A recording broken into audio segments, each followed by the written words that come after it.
Good evening and welcome to a new episode of To The Point, where we bring you the latest and most important topics concerning everyone around the world. Today's hot topic is climate change and how we can combat climate change. Joining us this evening to tell us more about this and the preparations for the COP27 is Dr. Fattah Badr, a professor at the Faculty of Science in Helwan University, as well as a rapporteur of Environmental Research Commission at the Academy of Scientific Research and Technology. Good evening to you. Good evening to you. Thank you so much for joining us. Thank you for having me in your program. First, can you sort of tell us a bit about the preparations for the COP27? How serious is Egypt when it comes to preparing for such a big event? I think Egypt is taking the preparations very seriously. Egypt has long experience in organizing international conferences. 2 or 3 years ago we have organized the Biodiversity conference, and it was a great success.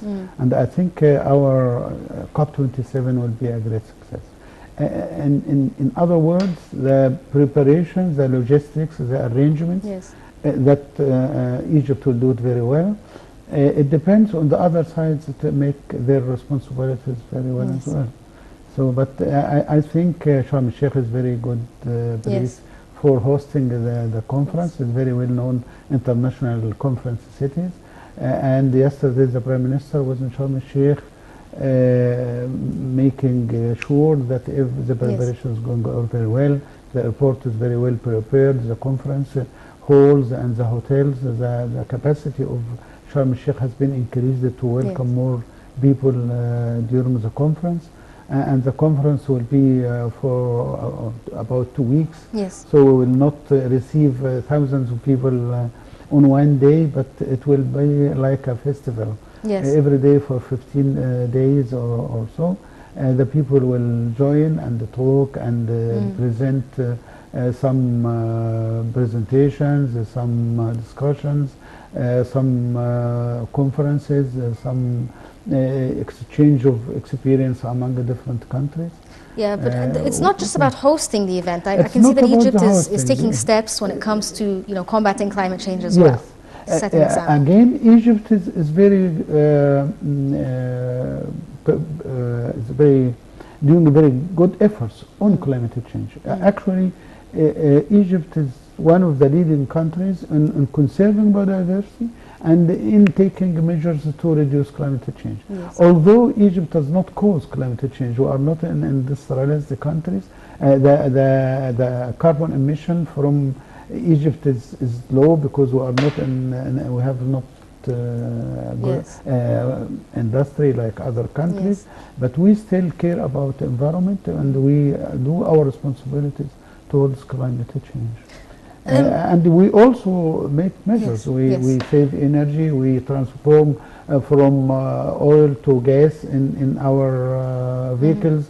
We are now doing some solar energy big project in Aswan, and we are doing some water sources, high dams, making energy, and also other sources of energy as well. So Egypt is actually encouraging green environment, green economy, green energy. The hydrogen as a source of new energy. A few days ago, the president himself was meeting the big company that will initiate the production of hydrogen as an alternative source of clean energy for driving cars and so on. On our part, Egypt is doing very well with regard to climate change. As far as I know, that the vision for the nation is to have, within the next 10 years or so, about a little over 30% of our energy consumption with renewable and energy. Do you think that this could set an example, since we're not, when it comes to economies like the westernized countries, we're developing countries, could this set an example to other developing countries that it is still possible? It is possible, and also Egypt is not talking about Egyptians, a country itself, but Egypt is representing Africa and also cooperating with the Mediterranean countries. because just yesterday I read a very big report about the expected climate change in the Mediterranean region, published by the United Nations. Of course, this conference, COP27, like other COP conferences before, is actually organized under the umbrella of the United Nations. So it is actually representing countries, representing as countries, not as ministers, ministry or so. And Egypt in this conference is represented by the foreign minister, because the foreign minister represents the country in the world, and of course the environment minister, because the environment ministry is taking care of everything in climate change and biodiversity and evolution and the other matters that relates to the environment. And these two ministers, but every ministry, every university, I may say every school, every sector of the university, of the country will be participating, because climate change will actually affect major sectors in the country. It will affect food production and food security, it will affect tourism, it would affect health, it would affect biodiversity. Some sequences, the rise of the water level in the Mediterranean Sea will increase the salt in the delta. So we need to develop new policies and new plants and new to be adapted to grow in the new environment after climate change. There was a recent comment made by the UN Secretary General talking about the importance of climate change and how people are not really taking it very seriously. There are studies that basically saying that we have reached a point where we really don't know what's going to happen if we continue on in the path that we're going. How do you think that the countries, or heads and leaders of the countries, will react to such a report when it comes to climate change? If we continue to head into the ways we are, they're saying that the Earth is not going to be very habitable in a few decades. I think the countries should take the matters more seriously than so far. Some countries were not actually convinced by climate change will have serious effect on the human life and on Earth. But it's now serious. We see some signs of the damage that the climate change can cause, like in Pakistan and like in Sudan, like in California in the United States, like in Europe. The river Nile now is dry, and other rivers in Italy and other European countries are dry because the rainfall distribution has changed. So it is really serious. This year in particular, in the year when Egypt actually organized the COP27, we have strong signs that the climate change is serious, and we have to take measures against the climate change. But with every COP we see pledges, but there's no actual real effort done. I think the pledges is the countries causing climate change should pay for the repair of climate change, should pay the countries which are most affected by climate change, like Egypt and the Mediterranean and the African countries, because the emissions that cause climate change come from other countries like the United States and Europe and China and India now and Japan. Actually they do pledges, they do some promises, but when they come to money, they do not actually fulfill the promises. I think now the United States position is much better than before. Biden is actually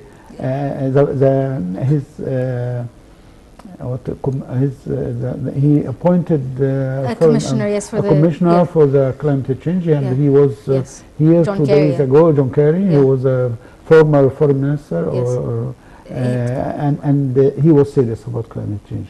So I think this time the position of the United States will be more positive than COP27, COP26 and COP25.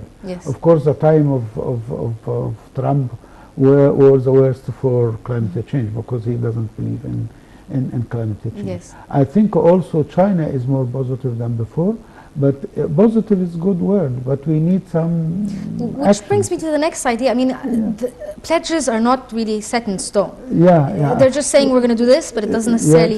they don't pay the cost. They should pay the cost. How do you think that the COP should make things more like treaties or resolutions where it's signed and it's not compulsory for the states to fulfill those bridges, but it is a moral commitment to the other countries to be responsible for your villages.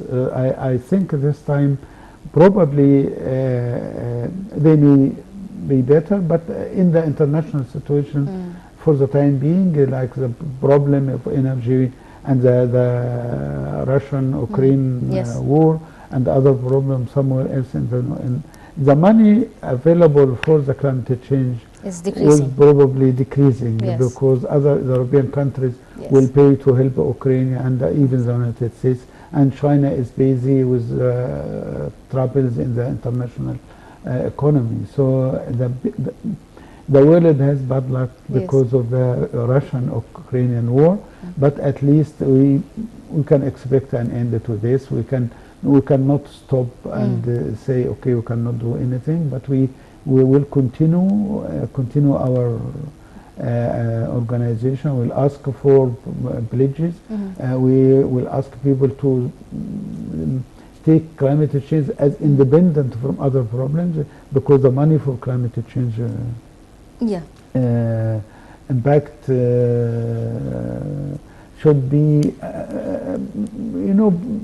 different from the money for other matters in the world. But my expectation is it would be a success with regard to international concern. The people will be more interested to learn and to know more about the climate change. Now in the streets, people talk about the streets not only in Egypt but in many other countries as well. So awareness will be one target that can be fulfilled. Long-term arrangement for combating climate change impacts on the environment can be arranged. Probably this time is not the proper time for making pledges and making stronger commitments, but climate change is a long-term process, and we can plan for future more successful work in the future. COP27 means this conference has been convened every year for 27 years. So climate change can go on every year, and we can continue to make agreements, continue to make bridges, continue to do some more efforts to combat climate change. Is it true that the most affected by climate change would be poorer countries? Yes. And why is this a true statement? Because they don't have the funds, they don't have the experience, they don't have the know-how. They still, not only money from the rich countries, they need also the know-how, they need the costs to combat climate change. If they need alternative energy, they need somebody to pay for the alternative energy. If they will need to do, for example, the recycling of some wastes, they need the experience of others, they need the money, they need the know-how to do this. So they are, which is unfortunate, because they should do more efforts themselves to learn and to do their homework. Living as developed and non-developed countries is not good for the world. Non-developed countries should actually make something more for themselves and not always ask the other countries to pay. They have the rich in natural resources, and they can develop their natural resources into But isn't it economy. a fair statement to also say that you can't ask someone who's not necessarily as a country, but as individuals? These poor countries have poor people. It's very hard for them to ask these people to be climate conscious when they're looking for their day-to-day meals. They are poor. If you have money and you are hungry, you will buy for your food, and they wouldn't care about climate change. But again, the country itself can do some more efforts to develop itself, to change to manufacture some, do some industry like we plan now in Egypt. Egypt now is actually entering the stage of industrialization, which is very good. We started that some years ago with President Nasser, and now we are again doing some good projects in agriculture, in industry. So we will not like to live as developing country all the time. We will one time will be more developed and more educated, and we can take care of our environment and don't stop asking anybody to pay tax. But African countries are poor. You said they are poor, but they can do some better management of their own resources, because they are rich in natural resources. If they manage their own resources good, they can actually help themselves. So can I ask you a question that's not related to developing and developed countries? Are diseases like pandemics and epidemics that are taking place or increasing in frequency now, are they related to climate change? Climate change will produce some new organisms that would live at the new environments. With the rising temperature, the microorganisms will differ. And probably the new microorganism will cause new diseases. And we don't know about the new diseases. That's the danger of the climate change. So yes, we will have new diseases, we will have new probably crops, we will have different types of plants and animals that are resilient or adapted to climate change. So the epidemics will be different if we have different microbes. And that's natural, I think. We have COVID, but COVID I don't think it's related to climate change, but it can happen that another virus or another bacteria will cause epidemic. Epidemics has been happening since years ago. It will not stop, but at least now we can have some medicine to combat epidemics and other diseases. If you look at the health and the life span of people, of the human being, they are much better than 50, 60 years ago.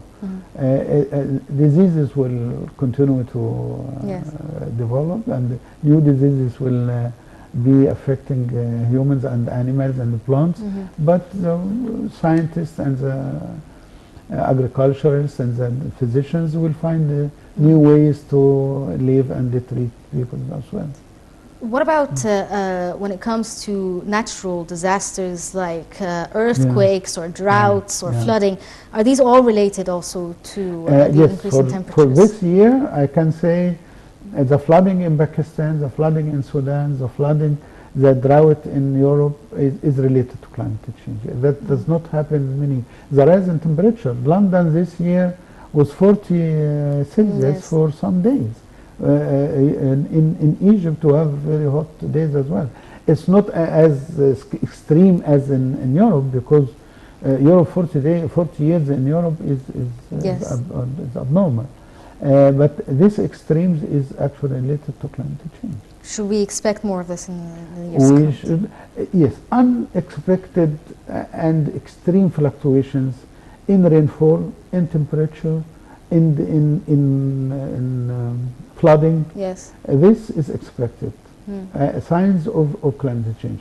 If students ask what signs of climate change we have extreme temperature, we have different distribution of rainfall, we have unexpected environmental crisis like earthquakes, like flooding. This is related to the climate change. Of course, we still expect the water from the North Pole and to melt. And when the water melts, the sea level will rise. When the sea level will rise, the land around the sea level will be more saline, and the plants growing there will need to have some more this salinity have to be treated by cultivation of new plants, or to treat the shores so that the saline water does not affect the land in the delta, for example. Our delta is actually one of the examples of how climate change, rising sea level, will affect the soil. There are some reports that until Panta, the soil will be more saline, and the crops growing now will be unable to grow. We need to develop and breed new crops capable of growing in the climate change affected land. What about animals and plants and everything to do with nature itself? We're starting to see a decrease in extinction. You know biodiversity. Yes. Biodiversity is every living organism on Earth. It's about 8 billion organisms in microorganisms, plants, animals, birds, reptiles, fish, and all these are bioorganisms. And they are divided in 3 ways. The ecosystems, they live in ecosystems, and they actually divided into taxonomic groups, or they call species. And they, of course, the genes at the genetic level, every gene in the plants and animals and microorganisms give one character. The characters we have is the expression of genes we have in our DNA. And every organism have DNA and have genes. And the genes is actually the most important part of the climate change, because we can keep genes for the future. That's why countries have gene banks. Every country have gene bank to keep genes from its biodiversity for the future. And the climate change will affect, of course, plants. If in some parts of the country, of the world, some parts of the world will be more dry. So the plants growing there will not be able to grow as before.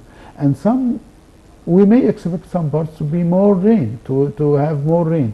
Then new plants will grow there. So the flora of the world, the flora is the plants growing in the world. It may be different, may differ for some. The animals, of course, depends on plants for their life, and they depend on water availability and on grasses. And then the animals will change if the plants are. But we're seeing this change as well, like in countries that have been very biodiverse, like Australia, for instance. We're starting to see also issues there with the animals because of droughts and wildfires. And even the Horn of Africa, sometimes we see complete dryness in some parts of Horn of Africa and in Australia, because it doesn't rain for a year. And these some animals are living there, so they just look to go somewhere else, or they just die. So the biodiversity will be affected, and we need to also care about biodiversity. It's not the animals, the domestic animals, but also the wild plants and animals living in the wild are important resources for climate. Which is the next idea I want to talk about. I mean, I'm not someone who's a scientist or anything, but as far as I know, is the ecosystem is some sort of a link. It's like a chain. If one species becomes extinct, it affects everything around. It depends. Other species depend on on other species to live. So they are a community, and they are ecosystem. And the ecosystem, the best approach for combating climate change is the ecosystem approach. Is actually to protect the whole ecosystem. It's not to concentrate on single species and to try to save these single species. Because if you have one single species which you consider important and ignore other species, the other species are necessary for this important species to grow. So you have to care for all organisms in the ecosystem. That's called the whole system approach. When you adapt the ecosystem to the environmental change, you need to take care of all parts of the ecosystem, because ecosystem actually provide goods and services for the people. Goods and services. Services like plants actually take carbon dioxide, which cause rising temperature, Yes. and produce carbohydrates, produce sugar. So the carbon dioxide in the air is actually transformed into sugar in the Yes. plants. Yes. That is the most important function of the plants. On the other side, the plants actually produce oxygen. Yes. So we have from the plants, the That's producers. very important, yes. That's what To breathe. why the plants Yes. are called producers. Yes. Producers because they produce food for the human being, they produce medicine for the human being, they produce oxygen, they actually transform carbon dioxide into sugar. Without plants, life is impossible on Earth. And of course, plants depend on water. Yes. So that's why وخلقنا من الماء كل شيء حي. God has made every life organism from water. Yes. So we depend on plants and other parts of the ecosystem depends on water. If the fluctuation of the rainfall distribution is different, Yes. then the plants may change, the animals may change, the ecosystem may change. So when we Yes. care about climate change, biodiversity, then we need to care about the whole ecosystem. Yes. And the ecosystem is not only natural ecosystem, but we have actually agricultural ecosystem, we have different ecosystem because on the seashore life is different from Yes. the desert. From the land. So there's desert ecosystem, there is a terrestrial ecosystem on Earth, and there is saline ecosystem in the sea, and there is water ecosystem, freshwater ecosystems. So actually the science of ecology and the biodiversity is very interesting. Yes. And it's very important as not only as a science for students studying science, but for as sort of culture for the Yes. people. Where everybody should know about climate change, about biodiversity, what the importance of plants and animals Yes. to our life, because we are depending on the plants for our life, and Yes. because they produce everything for us. One of the topics, like since we're talking about biodiversity, that troubles environmentalists and scientists is bees. There's an issue with bees and how there are fears that they may go extinct sometime in the near future. Bees? Do you mean the plants or No, or the, bees as that, in the ones that make honey. okay. Yes. Yes. Is it true if they go extinct that there wouldn't be life on Earth? As long as there is some plants, the bees will not go extinct, Yes. because they depend mainly on the flowers Yes. for making honey. They are important.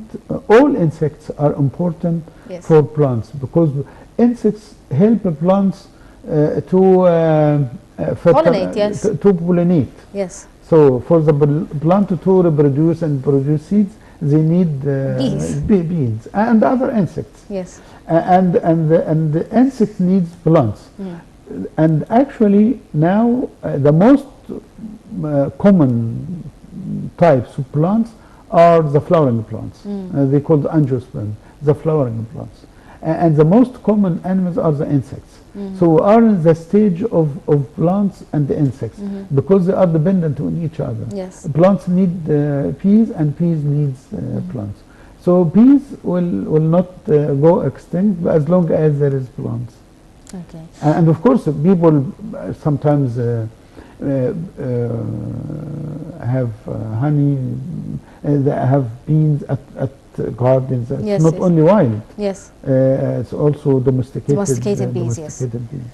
Can I ask you something that's on a broader sense? Why is the target to not go above the 1.5 degrees Celsius increase since pre-industrialization? 1.5 is the maximum target that Earth can go and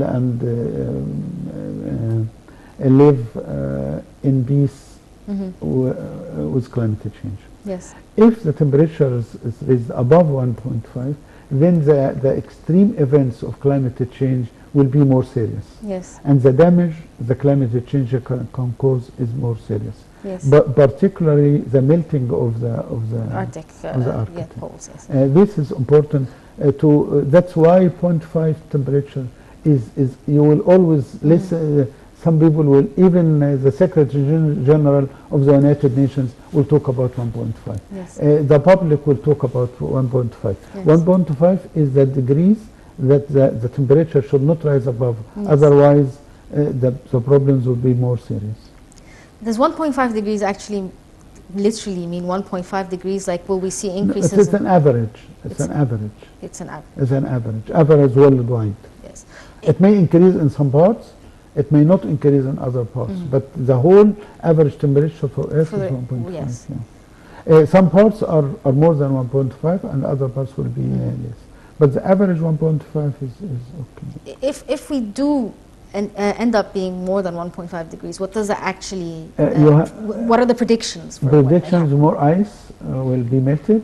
The temperature, when the temperature rises, the insects, the bees, for example, the life of the bees will be more different. Shorter span. Shorter span. Yes. The life of plants will be more different because every plant has a temperature that's most suitable for its growth. Yes. That's why some plants grow in the winter and plants grow in the summer. Some plants in the rainforest and some plants in the desert. So each plant and animal have the temperature suitable for their growth and life. If the temperature is different, then we have different style of life. We may have different plants, we may have different animals. So the life on Earth itself will be different. It's better to, we should actually make our pledges seriously to keep the temperature at 1.5. Is it true that if we pass this mark, that there will be areas on Earth where it would be inhospitable for human life? If the rainfall stops and no water, then the human life cannot live there. Yes. If in Australia, for example, you just mentioned Australia, some parts of Australia where there was life. Yes. Now, because of the dryness and the drought, the animals leave the land and move away, and the people move away. Like in the Horn of Africa, sometimes just as animals try to find somewhere to live. If they don't find the trees or don't find the plants, they will die. And the problem is, if the plants die, they will be difficult for other plants to grow, because the seeds of the plants will die as well if the temperature rise and dryness extended for many years. Are there ways to combat deforestation? I know there are individuals that are also combating it, or not just nations. Yes, yes. Is this something that should continue to increase in volume as well? We have actually deforested major parts of Earth. You know, forests are of different types, but in the middle of Africa and in South America, forests are important because they are the major producer of oxygen on Earth. And we need to do deforestation, because some forests were actually transformed into agricultural land, which is sometimes is justifiable. Like in Brazil, he said, I will not keep forests, and my people don't find wheat and rice to eat. That's a choice, very choice. But you need, that's the pledges, international pledges. You can tell the African countries who have forests, okay, we will give you the food for your people and keep your forests, and we will take care of this. That's the responsibility of the rich countries, to keep the forests in the poor countries, because these forests actually provide life for the whole world. Yes. That is the deforestation. Deforestation is not only in Africa or in South America.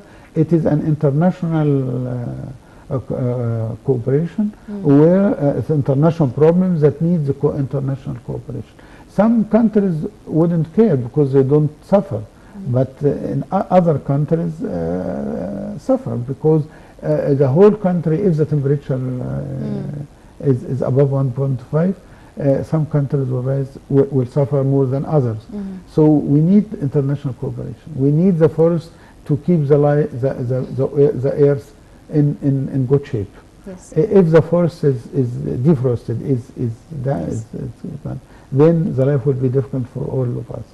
Is food security also an issue when it comes Food to security is the major issue, because the human population is growing very fast, particularly in the poor countries, and the land is not enough. We need to increase the productivity of the available agricultural land, and also we need the distribution of food is also unproportional. Yes.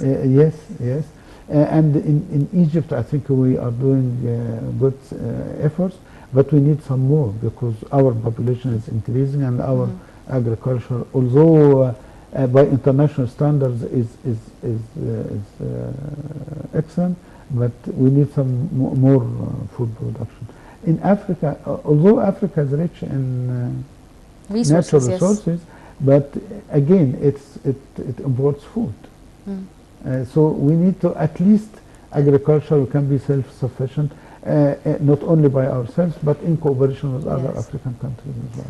So my final question for you before we end this episode, what are your expectations to be from the outcome of COP27? The COP27 will be, first, awareness, international awareness will be achieved, commitments to future cooperation, commitments to pledges by payment from rich countries to poor countries. It depends on the poor countries in the presentation of their needs for the future. In Egypt, I think we need to have to deal with more green energy, with different types of energy, and we need to have more food security by cultivating more land. We need to take care about the delta when the levels of salination, land salination in the delta. These are the major problems we need to argue and convince others that they should share in repairing these damages, because this damage is actually because of the climate change that we actually don't cause. Yes. Well, we're sorry, unfortunately we're out of time. So Dr. Abdel Fattah Badr, a professor at the Faculty of Science in Helwan University and rapporteur of Environmental Research Commission of the Academy of Scientific Research and Technology. Thank you so much for joining us. Thank you so much. Talking to you. Thank you so much. Thank you. This brings us to the end of this episode of To The Point. Stay tuned for more on LTV.